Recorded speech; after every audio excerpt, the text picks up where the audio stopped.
Mga kapuso, mas mahal pa ngayon kumpara sa karne ang kada kilo ng galunggong at bangus base sa monitoring ng Agriculture Department. Kung bakit? Alamin sa pagtutok ni Bernadette Reyes. Higpit sinturo na naman ang mga mamimili sa taas ng presyo ng mga bilihin sa palengke.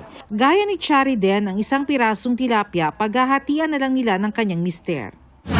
Kasi dati 50 pesos, ngayon tumaas na siya 80 pesos, isang piraso lang yun. Nagtitipid kasi kami. Yun lang po yung binibili. Yun lang kaya ng budget namin, pinagkakasya na lang namin.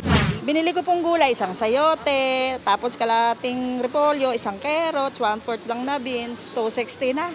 Sa monitoring ng Department of Agriculture, tumaas ang presyo ng isda gaya ng galunggong at bangus na umaabot ng hanggang 350 pesos per kilo.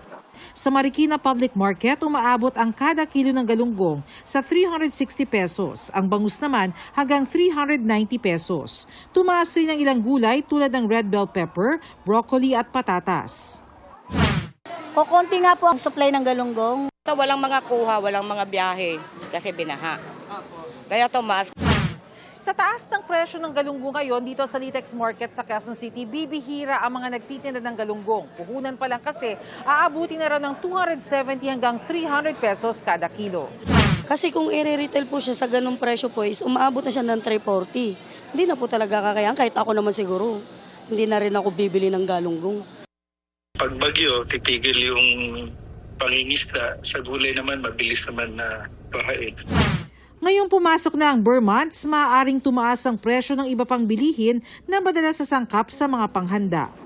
Ang price pressure pagdating ng ganitong Burr months ay sa meat pa rin at saka sa eggs.